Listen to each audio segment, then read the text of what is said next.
کراچی میں جعلسازی اور قوانین سے کھلواڑ کر کے زمینوں پر قبضے اور الاٹمنٹ کے ایک اور بڑے اسکینڈل کا انکشاف ہوا ہے، جس نے بحریہ ٹاؤن کراچی کی جعلسازی کو بھی مات دے دی ہے۔ سرکاری ریکارڈ میں رد و بدل اور جعلسازی کر کے اربوں روپے مالیت کی نہیں بلکہ کھربوں مالیت کی زمین کو ٹھکانے لگا دیا گیا۔ اور سب سے حیرت انگیز اور چونکا دینے والا معاملہ یہ ہے کہ سائیں سرکار کے کپتان وزیر اعلیٰ مراد علی شاہ نے تمام تر معاملات کا علم ہونے کے باوجود آنکھیں بند کی ہوئی ہیں، اور ذرائع کا دعویٰ ہے کہ مراد علی شاہ نے تحقیقاتی ٹیم پر غیر قانونی الاٹمنٹ کی تفتیش بند کرنے کا دباؤ ڈالا ہے۔ رپورٹ کے مطابق سابق نگراں وزیر اعلیٰ سندھ کی ہدایت پر بنائی گئی تحقیقاتی ٹیم کو کراچی کے 4 اضلاع غربی، شرقی، ملیر اور کماڑی میں جعلسازی کی تفتیش کرنے کا ٹاسک دیا گیا تھا، جس نے تمام کھاتے اور جعلسازیوں کو بے نقاب کر دیا ہے اور اہم ترین سرکاری افسران اور ان کے سہولت کاروں کے ناموں کو بھی بے نقاب کیا ہے۔ ان ناموں میں سب سے زیادہ پاکستان پیپلز پارٹی کے اعلیٰ ترین قیادت کے قریب سمجھے جانے والے افراد کے نام سامنے آئے ہیں۔ سابق نگراں وزیر اعلیٰ سندھ جسٹس ریٹائرڈ مقبول باقر کی ہدایت پر شروع کی گئی تحقیقاتی ٹیم کی ابتدائی رپورٹ قانون نافذ کرنے والے اداروں کو بھی بھیجی گئی ہے۔ رپورٹ میں سب سے اہم ترین انکشاف یہ کیا گیا ہے کہ جعلسازی سے الاٹ زمینیں افغان شہریوں کو دی گئی ہیں اور اس کے لیے باقاعدہ طور پر افغان شہریوں کو پاکستانی دستاویزات بھی بنا کر دی گئیں۔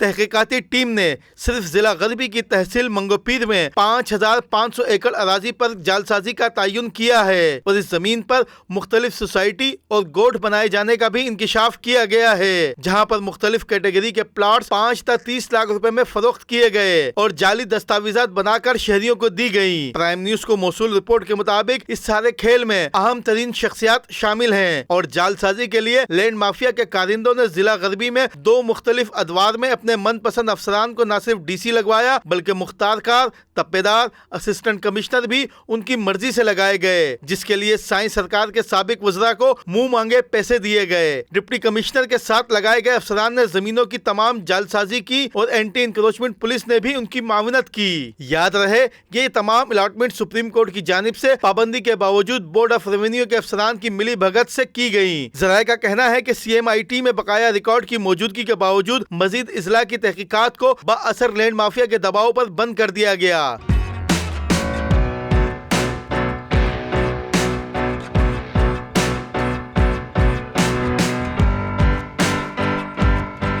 تحقیقات میں بڑے پیمانے پر کیے گئے فراڈ میں ملوث سرکاری افسران، پرائیویٹ افراد اور فائدہ اٹھانے والی شخصیات کا بھی تعین کیا گیا ہے۔ کمیٹی CMIT کے ممبر آغا اعجاز پٹھان، سیکشن افسر سید امجد، مختار کار شوکت بھنگوار اور سپروائزنگ تپیدار میر برکت ٹالپور پر مشتمل تھی۔ تحقیقات میں افغان شہریوں کے بڑے پیمانے پر غیر قانونی ڈومیسائل بنا کر ان کو پاکستانی شہری ظاہر کر کے ان کے نام پر بھاری رشوت کے عوض ہزاروں ایکڑ سرکاری زمین کرنے کا انکشاف بھی کیا گیا ہے۔ تحقیقاتی ٹیم کی اب تک کی تحقیقات میں اسسٹنٹ کمشنر عبدالفتاح پنور، نذیر ابڑو، مشتاق جتوئی، اسد عباسی، جاوید لاڑک، مختار کار عبدالحق چاوڑا، آصف سومرو، پرویز ملک، شمشاد علی، تپیدار سلیم رضا، خان محمد عمرانی، حق نواز اجن، ممتاز کلوڑ، امان اللہ نندوانی اور دیگر کو جعلسازی سے سرکاری املاک کو اربوں روپے کے نقصان پہنچانے کا ذمہ دار قرار دیا گیا ہے۔ راشد صدیق، پرائم نیوز، کراچی۔